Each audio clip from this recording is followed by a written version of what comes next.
வணக்கம், நமஸ்காரம். என் பேர் லக்ஷன்யா. என் பேர் நாகஜயந்த். இன்றைக்கி நம்ம தில்லை ஸ்தலத்தில் இருக்கிற ஸ்தல புராணம் பற்றி பேச போகிறோம். ஸோ அப்பா, தில்லை ஸ்தலத்தில் இருக்கிற ஸ்தல புராணம்னா என்ன? எல்லா கோவிலுக்கும் ஸ்தலம்னு சொல்கிறோம். அந்த கோவில் உருவானதுக்கு காரணமாக இருக்கிறதுக்கு பேர் ஸ்தல புராணம். ஓகே. ஸோ எப்போயுமே நம்ம ஒரு கோயிலுக்கு போகிறச்ச நம்ம அப்பா அம்மா இல்லை கூட போகிற பெரியவாள்கிட்ட அந்த கோயிலை பற்றின ஸ்தல புராணத்தை தெரிஞ்சுக்கலாம்.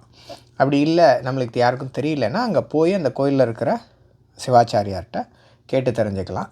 இன்றைக்கி தில்லையோட ஸ்தல புராணத்தை பற்றி பேசுவோம்.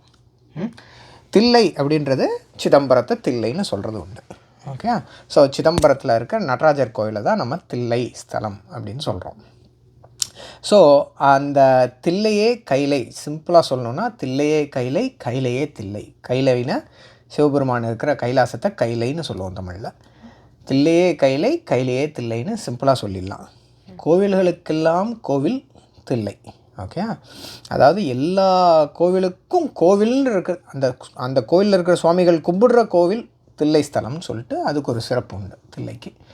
சைவத்தில் கோவில் அப்படின்னா நம்ம சிதம்பரம் தில்லையை தான் கோவில்னு சொல்கிறோம். ஸோ இப்போ எந்த சிவன் கோயிலுக்கு போனாலும் நடராஜர் சிலை இருக்கும். அங்கே அந்த கோவிலில் அந்த சிவன் சன்னதிக்கு பக்கத்தில் ஒரு நடராஜர் சிலை இருக்கும். தெற்க பார்த்து நடராஜர் இருக்கும். ஓகே. இதில் தில்லையில் நடராஜர் இருக்கார். அவர் ஆடுற நடனத்துக்கு பேர் ஆனந்த நடனம். ஓகேயா. ஸோ இந்த தில்லை ஸ்தலம் பஞ்சபூத ஸ்தலங்களில் இது ஒரு ஆகாச ஸ்தலம். ஆகாசம் அப்படின்ற அந்த ஆகாஷ், அந்த நத்திங்னஸ், அதை குறிக்கிற அந்த ஸ்தலம் இந்த தில்லை ஸ்தலம். ஓகே. உலகத்தில் எது ஜாஸ்தி அப்படின்னா யூனிவர்ஸில் ஸ்டார்ஸ் இருக்கும், தௌசண்ட்ஸ் ஆஃப் ஸ்டார்ஸ். ஆனால் more than the stars, the nothingness is the universe. அந்த நத்திங்னஸ்லக்குள்ளே இருக்கிற ஒரு சின்ன பீசஸ் தான் அந்த ஸ்டார்ஸ், அந்த கேலக்ஸிஸ். ஸோ அந்த நத்திங்னஸை குறிக்கிறது தான் அந்த சிதம்பர ரகசியம். ஓகே. ஸோ சிதம்பரத்துக்கு போகிறதுக்கு முன்னாடி சிதம்பரத்தில் என்ன ஸ்பெஷாலிட்டின்றதை பற்றி, இந்த தில்லை ஸ்தலத்தோட ஸ்தல புராணத்தை பற்றி இப்போ நம்ம பேசுவோம். ஸோ திருமால், அதாவது நாராயணர் இருக்கார் இல்லையா, நாராயணர் பள்ளிகொண்ட பெருமாள் படுத்துட்டுருக்கார். ஆதிசேஷன் மேலே படுத்துட்டு இருக்கும்போது திடீர்னு ஒரு நாளைக்கு ஆதிசேஷனுக்கு நாராயணரோட வெயிட் ஜாஸ்தியான மாதிரி ஒரு தோணல். அப்போ நாராயணர்கிட்ட கேட்குறார், சுவாமி நான் உங்கள்கிட்ட ஒன்று கேட்கலாமா? என்ன அப்படின்னு கேட்குறார். நீங்கள் எப்பயும் இல்லாமல் இன்றைக்கி கொஞ்சம் எடை ஜாஸ்தியாக இருக்கேல, எடை அப்படின்னா வெயிட் கொஞ்சம் ஜாஸ்தியாக இருக்கேல அப்படின்னோடனே அவர் சிரிச்சுண்டு, ஆமாம் இன்றைக்கி நான் சிவபெருமான நடராஜர் ரூபமாக பார்த்துட்டு இருந்தேன், அவரோட ஆனந்த தாண்டவத்தை ரசிச்சுட்டு இருந்தேன். அதனால் உனக்கு என்னோடய எடையும் சுவாமியோட எடையும் சேர்ந்து வந்ததுனால உனக்கு அப்படி தோணியிருக்கலாம் அப்படின்றார். உடனே ஆதிசேஷனுக்கு என்ன தோன்றுறது, சுவாமி நீங்கள் பார்த்த அந்த ஆனந்த நடனத்தை நானும் பார்க்கணுமே அப்படின்றார். அப்போ நாராயணர் என்ன சொல்கிறார், அதற்கு நீ நிறையா தவம் செய்யணும்ப்பா. நீ பூலோகத்தில் வியாக்ரபாதர் அப்படின்ற ஒரு முனிவர் தில்லை, அதாவது சிதம்பரம் அப்படின்ற ஊரில் தியானம் பண்ணிட்டுருக்கார், தவம் பண்ணிட்டுருக்கார்.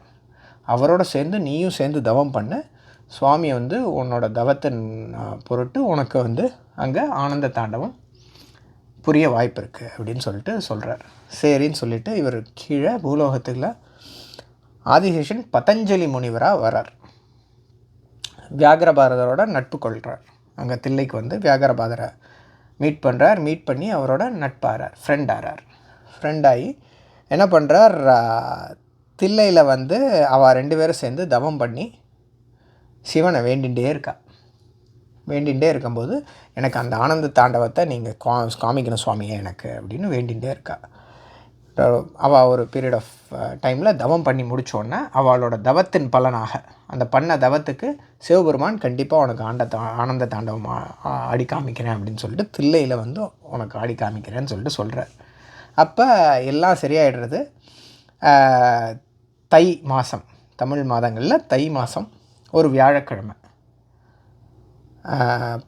பூஷம்ன்ற ஒரு நட்சத்திரத்தில் பூச நட்சத்திரம் அன்னைக்கு என்ன பண்ணுறார், அங்கே தில்லையில் ஆனந்த தாண்டவம் நடனம் செய்ய போகிறார் சுவாமி.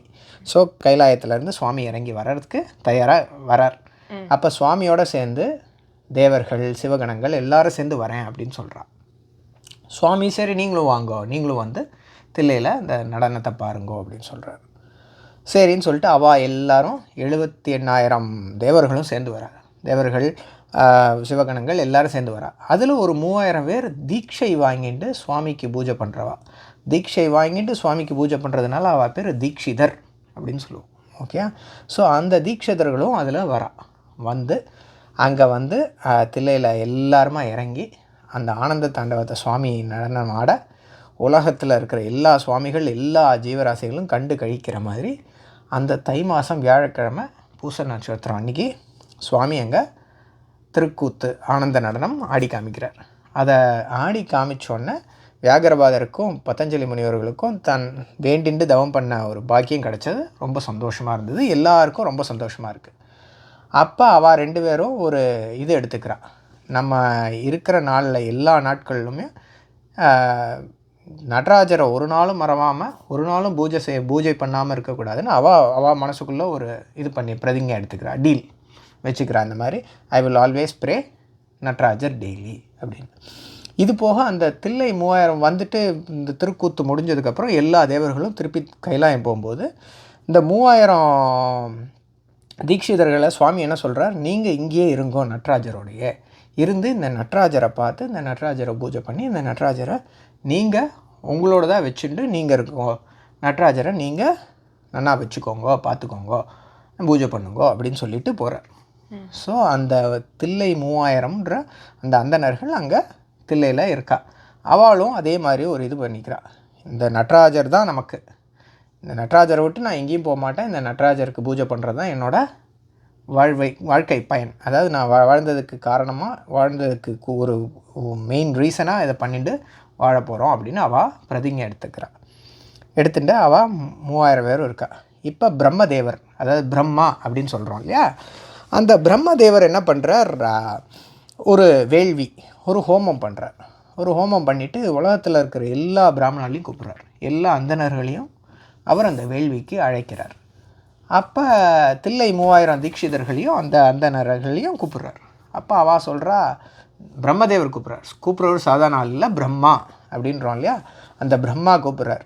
இவா வந்து மறுத்துடுறான்னா சாரி அப்படின்னு சொல்லிடுறா. ஏன் அப்படின்னா, நாங்கள் இங்கே சுவாமிக்கு இருந்து இங்கே பூஜை பண்ணணும், அதனால் எங்களால் வர முடியாது, நாங்கள் நடராஜருக்கு பூஜை பண்ணுறது தான் எங்களோட தலையாய கடமை, அதை விட்டுட்டு நாங்கள் வேள்விக்கு வந்துட்டு போகிறது கஷ்டம் அப்படின்றா. உடனே பிரம்மதேவர் திருப்பி அழுத்தி கூப்பிட்றார். இதை பார்த்த பதஞ்சலி முனிவரும் வியாகரபாதரும் என்ன சொல்கிறா, நாங்கள் 2 பேரும் இருந்து சுவாமிக்கு பூஜை பண்ணுறோம், நீங்கள் போயிட்டு வாங்கோ அப்படின்னு சொல்கிறா. சரின்னு சொல்லிவிட்டு இந்த 3000 பேரும் கிளம்பி பிரம்மதேவரோட யஜ்ஞத்துக்கு ஹோமத்துக்கு போயிட்டு ஹோமம்லாம் நல்லபடியாக முடிஞ்சோடனே இப்போ நம்ம தமிழ் கலாச்சாரத்தில் இப்போ இந்த இங்கிலீஷ்லலாம் ரிட்டர்ன் கிஃப்ட் அப்படின்னு சொல்கிறோம் இல்லையா, நம்ம தமிழ் கலாச்சாரத்தில் வந்தவாளுக்கு தாம்பூலம்னு ஒன்று கொடுப்போம். இப்போ ஒரு கல்யாணத்துக்கு வந்தாலும் போகும்போது தாம்பூலம் கொடுப்போம், ஒரு ஃபங்க்ஷன் ஆற்றுல வைக்கிறோமா வந்தவாளுக்கு தாம்பூலம் கொடுப்போம். ஒன்றும் இல்லை, சும்மா ஒரு ஊர்லேருந்து இன்னொரு ஊருக்கு அந்த மாற்றுக்கு வந்தானா அவளுக்கு ஒரு தாம்பூலம் வச்சு கொடுப்போம். அதே மாதிரி ஒரு வேள்வின்னு போனோம்னா அதில் வந்த பிராமணாளுக்கு ஒரு தாம்பூலம் வச்சு கொடுப்பாள். ஸோ இந்த தாம்பூலம் வச்சு பிரம்மதேவர் கொடுக்கும்போது எல்லோரும் தாம்பூலம் எடுத்துன்றா. ஒரே ஒரு தாம்பூலம் மட்டும் பாக்கி இருக்குது. 2999 2999 எடுத்துன்றா. இன்னும் ஒன்று மட்டும் பாக்கி இருக்குது.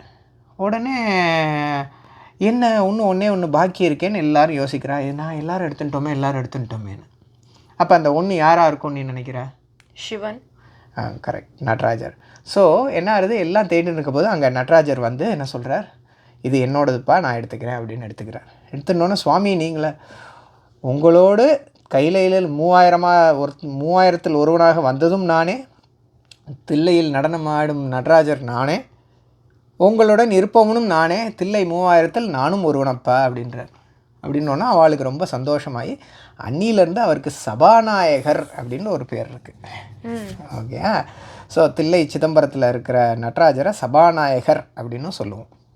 ஓகே, ஸோ இந்த தில்லை சபாநாயகரை பார்த்துட்டு அங்கே எல்லோரும் ரொம்ப சந்தோஷப்பட்டு போயிடுறாங்க. நம்ம 3000 அவர் ஒருத்தர் அப்படின்றது எல்லாருக்கும் ரொம்ப அவளுக்கு ரொம்ப பெருமையாகிடுறது. அதை வந்து அவள் பண்ணுற பூஜையோட அங்கீகாரமாக அவள் எடுத்துக்கிறா. அதை அவள் இன்னமும், அதாவது எவ்வளவோ வருஷங்களுக்கு முன்னாடி நடந்த விஷயத்தை இன்னமும் ஜெனரேஷன்ஸாக அவள் பண்ணிட்டு வந்துட்டுருக்கா. இதில் மிச்ச பிராமணாவை விட இவாளுக்கு கொஞ்சம் டிஃப்ரெண்ட்டான கஸ்டம்ஸ் இருக்குது. அதாவது இன்னும் கொஞ்சம் எக்ஸ்ட்ரா கஸ்டம்ஸ் இருக்குது சில விஷயங்களில். அவள் வந்து பார்த்தேன்னா தில்லையில் இருக்கிறவா வந்து நம்ம மிச்ச இதிலெல்லாம் பூனல் போட்டுண்டா சுவாமிக்கு பூஜை பண்ணலாம் அப்படின்னு ஒன்று உண்டு அந்தணர்களில். அவள் இதில் பூனல் போட்டுண்டாலும் கல்யாணமானால் மட்டும்தான் அவள் நடராஜரை தொடலாம். கல்யாணம் ஆகலை அப்படின்னா பிரம்மச்சாரியாக நடராஜரை தொடக்கூடாது அவள். ஓகேயா? ஸோ அந்த மாதிரி ஒரு சில நியமங்கள் வச்சுட்டுருக்கா. அதே மாதிரி நிறைய விஷயங்கள் அவள் கொஞ்சம் நிறைய அவளுக்குன்னு விஷயங்கள் இருக்குது. தில்லை பெண் எல்லை தாண்ட மாட்டாள். அதாவது அவள் குடும்பத்தில் பிறக்கிற பெண்ணை ஒரு தீட்சிதருக்கு தான் அவள் கல்யாணம் பண்ணி கொடுப்பாள், வேறு யாருக்கும் கல்யாணம் பண்ணி கொடுக்க மாட்டாள்.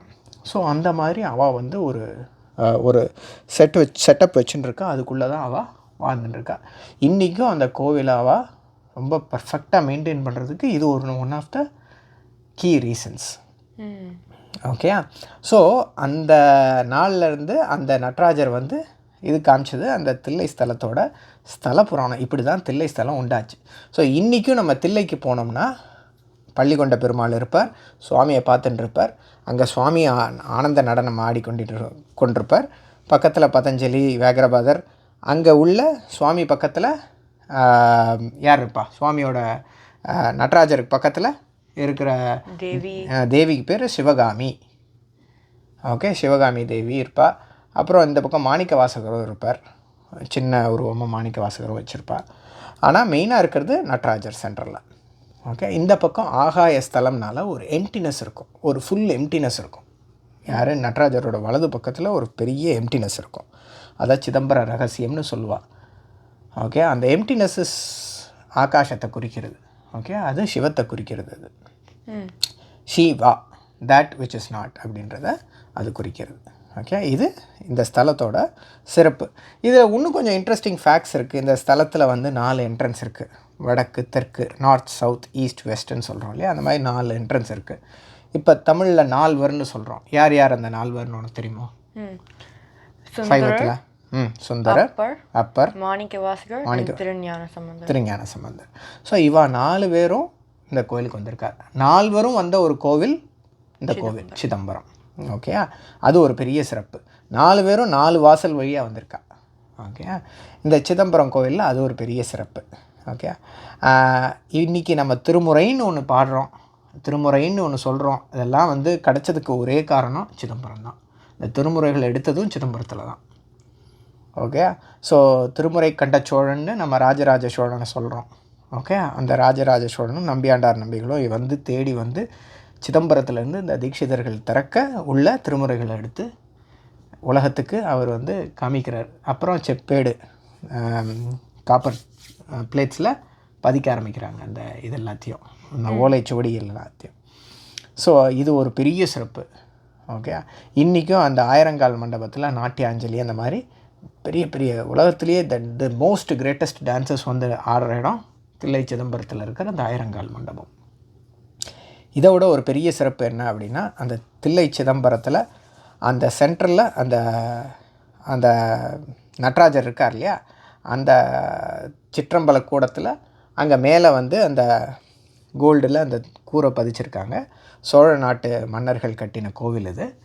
ஓகே, அந்த அந்த கூரை, அந்த விஷயங்கள், அந்த உடலில் இருக்கிற நாடிகள், அந்த இதெல்லாம் வந்து குறிக்கிற மாதிரி அந்த ரூஃப் பண்ணியிருக்காங்க.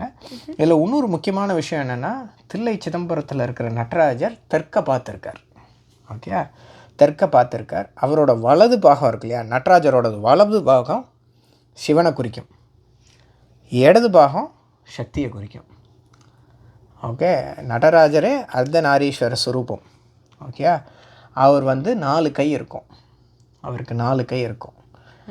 அவருக்கு கால் வந்து பார்த்தீங்கன்னா இடது கால் தூக்கின மாதிரி இருக்கும், வலது கால் ஊன்ன மாதிரி இருக்கும். முயலகன் இக்னரன்ஸ் அப்படின்ற விஷயத்த அமுக்கிற மாதிரி இருக்கும், வலது கால் தூக்கி இருக்கும். ஸோ நம்ம கோயிலுக்கு போகிறச்ச நிறைய புஷ்பங்கள்லாம் இருக்கும். ஆனால் சுவாமியை நீங்கள் காலிலேருந்து பார்த்துன்னு வாங்க. ஓகே, வலது காலை பாருங்கள். அப்புறம் முக்கியமான விஷயம், அந்த இடது கால் தூக்கி இருக்கும். அந்த இடது கால் தூக்கின காலுக்கு பேர் குஞ்சித பாதம் அப்படின்னு சொல்லுவோம். அந்த குஞ்சித பாதத்தை பார்க்கணும். அது ரொம்ப பார்த்து அதில் நிறைய நேரம் நீங்கள் ஸ்பெண்ட் பண்ணணும். நீங்கள் பார்க்குற விஷயங்களில் அந்த குஞ்சித பாதத்தை ரொம்ப நேரம் பார்க்கணும்.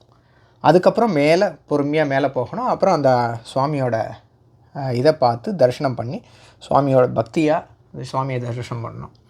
சுவாமியோட நெத்திப்பட்டை அது இது எல்லாத்தையும் பார்க்கணும். அதுக்கப்புறம் வந்து அந்த கை ஆசீர்வாதம் பண்ணுற கை அதையும் பார்க்கணும். அப்புறம் இன்னொரு கையில் வந்து இது பிடிச்சுட்டுருப்பார், டமரு பிடிச்சுட்டுருப்பார், இன்னொரு கையில் வந்து தீ வச்சுட்டுருப்பார். இதையும் பார்க்கணும். It symbolises birth and death. Okay, so இது எல்லாத்தையும் பார்க்கணும். ஸோ இது எல்லாத்தையும் பார்த்துட்டு இது எல்லாமே the whole universe is Nataraja அப்படின்றத விஷயத்தை புரிஞ்சுட்டு அதை அந்த சுவாமி அந்த அந்த மூர்த்தியை பார்க்குறச்ச அந்த ஒரு எண்ணத்தோட நம்ம மூர்த்தியை பார்த்துட்டு சுவாமியை ஒரு 3 தடவை சுற்றி வர முடிஞ்சால் 3 தடவை சுற்றி வந்துட்டு அங்கே கொஞ்ச நாள் உட்காந்து இருந்து கொஞ்ச நாள் உட்காந்து முடிஞ்சால் தியானம் பண்ணிவிட்டு அந்த சுவாமியை நினச்சிட்டு தியானம் பண்ணிவிட்டு அதுக்கப்புறம் வெளியில் வரலாம். ஓகே, அங்கே பக்கத்துலேயே அங்கே நாராயணர் சன்னதி இருக்குது, அதையும் பார்க்கலாம். அப்புறம் கொஞ்சம் வெளியில் வந்தோடனே சிவன் அம்பாளுக்கு தனித்தனியாக சன்னதிகள் இருக்குது. சிவன்னா லிங்கா ரூபமாக பானலிங்கமாக சிவன் இருக்கார், அந்த பக்கம் சக்தி இருக்கா, அதையும் போய் நம்ம பார்க்கணும். அதையும் பார்த்துட்டு வெளியில் அந்த பக்கமாக வந்தால் மேற்குலேருந்து வந்தால் சிவகங்கை தீர்த்தத்தை பார்க்கலாம், கிழக்கில் இருந்து போனால் சிவகங்கை தீர்த்தத்தை அப்புறமா போய் பார்த்துக்கலாம். ஆனால் வந்து இது எல்லாத்தையும் பார்த்துட்டு நம்ம வரலாம். இது ஒரு அருமையான ஒரு விஷயம். இந்த ஆயிரங்கால் மண்டபத்துலேயும் ரொம்ப பெருமையான விஷயங்கள் நிறையா நடந்திருக்கு. சேக்கிழார் எழுதின சேக்கிழார் எழுதின பெரிய புராணம் வந்து ஒரு பெரிய விஷயம். அந்த பெரிய புராணம் அரங்கேறிய இடம் தில்லை சிதம்பரம். பெரிய புராணத்தை வந்து இந்த ஆயிரங்கால் மண்டபத்தில் தான் ஒரு வருஷம் விவாதிக்கிறாங்க. அவர் எழுதி முடித்து கொண்டு வந்தோடனே சோழ நாடு, பாண்டிய நாடு, சேர நாடு, பல்லவ நாடு, அந்த மாதிரி பல நாடுகள்லேருந்து வந்த அறிஞர்கள் இவர் எழுதின ஒர்க்கை ரெவ்யூ பண்ணுறாங்க. லிட்ரரி ரிவ்யூஸ் அப்படின்னு சொல்கிறோம். இந்த காலத்துலலாம் ஒரு நாள் பண்ணுறாங்க, 2 நாள் பண்ணுறாங்க லிட்ரரி ரிவ்யூஸ். அப்போல்லாம் ஒரு வருஷம் பண்ணியிருக்காங்க ஒரு புஸ்தகத்துக்கு. அவர் எழுதின ஒரு புஸ்தகத்துக்கு ஒரு வருஷம் லிட்ரரி ரிவ்யூ பண்ணி எல்லா அறிஞர்களும் அதை அப்ரூவ் பண்ணோன்னா அது வெளியே வருது பெரிய புராணமாக. பெரிய புராணத்தை வந்து அரங்கேறிய இடம் தில்லை சிதம்பரம். பெரிய புராணத்தில் சேக்கிழாருக்கு வந்து அவர் தான் எடுத்து கொடுக்குறார். சிதம்பரத்தில் வந்து வேண்டிக்கிறார், சுவாமி நான் வந்து எழுத போகிறேன் அப்படின்னோடனே என்ன எடுத்து கொடுக்குறாரு. பெரிய புராணத்தோட முதல் வார்த்தை என்ன? உலகலாம் அப்படின்னு எடுத்து கொடுக்குறார். உலகலாம்னு ஆரம்பித்து அது சொல்லிவிட்டு அப்புறம் கடைசியில் பெரிய புராணத்தை உலகலாம்னு சொல்லி முடிக்கிறார். ஓகே, அதே மாதிரி சுந்தரர் வந்து திருத்தொண்டர் தோகை அப்படின்னு 63 நாயன்மார்களை பற்றி 60 நாயன்மார்களை பற்றி சுந்தரர் எழுதுகிறார். அப்புறம் 3 நாயன்மார்களை சேக்கிழார் சேர்த்து 63 நாயன்மார்களாக இருக்குது. அப்போ அந்த 63 நாயன்மார்களை பற்றி திருத்தொண்டர் தொகைன்னு சுந்தரர் பாடும்போது அவர் வந்து திருவாரூரில் சுவாமிகிட்ட தியாகேசர்கிட்ட போய் வேண்டிட்டு, சுவாமி நீங்கள் தான் எனக்கு எடுத்து கொடுக்கணுன்னொன்னே சுவாமி எடுத்து கொடுக்குற முதல் வரி தில்லைவாழ் அந்தனர்த்தம் அடியாருக்கும் அடியேன் அப்படின்னு தில்லையில் இருக்கிற அந்தனரை வேண்டிட்டு அந்த அடியை எடுத்து கொடுக்குறார். ஸோ தில்லை அந்தணர்களுக்கு அவ்வளோ மரியாதை, அவ்வளோ விஷயங்கள் இருக்குது. அந்த தில்லை தீட்சிதர்களை நம்ம வந்து போற்றி பார்க்கணும். அவளை வந்து வாழும் நாயன்மார்களாக நம்ம பார்க்கணும். வாழும் சிவனடியார்களில் வாழும் நாயன்மார்களாக அவளை பார்க்கணும். ஓகே, அதனால் தில்லை சிதம்பரம் தீட்சிதர்களை பார்த்து நம்ம வந்து நமஸ்காரம் சொல்லணும். அது ரொம்ப முக்கியமான விஷயம். சிதம்பரம் கோயிலுக்கு போகிறவா கைலைக்கு போயிட்டு வர மாதிரி நினச்சிட்டு போயிட்டு வாங்க, அது கைலைக்கு சமம் அப்படின்றத சொல்கிறேன். இது வந்து எனக்கு தில்லை ஸ்தலத்தை பற்றினா ஒரு சின்ன ஒரு YouTube video for kids and பெரியவா தெரிஞ்சவாளுக்கு என்னோடய விஷயங்களை நான் தெரிஞ்ச விஷயங்களை சொல்லியிருக்கேன். இது போக தில்லையில் நிறைய ஸ்டோரிஸ் இருக்குது, நிறைய நாயன்மார்கள். உனக்கு ரொம்ப பிடிச்ச ஒரு நாயன்மாரோட ஸ்டோரி கூட தில்லை நோக்கி இருக்குது. என்ன ஸ்டோரி? திருநாளை போவார் நந்தனார் பற்றி இருக்குது. அப்புறம் வந்து கூற்றுவ நாயனார்னு ஒரு நாயனார் இருக்கார், அவரை பற்றின ஒரு நல்ல ஒரு ஸ்டோரி இருக்குது. நிறைய நாயன்மார்கள் வந்து சிவனடியார்கள் தில்லைக்கு போகாமல் இருந்தது ரொம்ப குறைவு தான். தில்லைக்கு வந்து நிறைய சிவனடியார்கள் போவாள். சேரமான் நாயனார் வந்து தில்லையில் இருக்கிற அந்த சலங்கை ஒளி அவருக்கு கேட்டால் தான் அவர் நைட் சாப்பிடுவார், இல்லைன்னா சாப்பிட மாட்டார். அப்படிப்பட்ட ஒரு பக்தர். ஸோ தில்லை சிதம்பரத்துக்கு எல்லாரும் பக்தர்கள் தான். ஸோ அதை தெரிஞ்சுட்டு தில்லை சிதம்பரத்தை நல்லா போய் தரிசனம் பண்ணிட்டு வரதா எல்லாருக்கும் நம்ம வேண்டிப்போம். ஓகே, எல்லாரும் தில்லைக்கு கண்டிப்பாக போயிட்டு வாங்க. நன்றி, வணக்கம். நன்றி, வணக்கம்.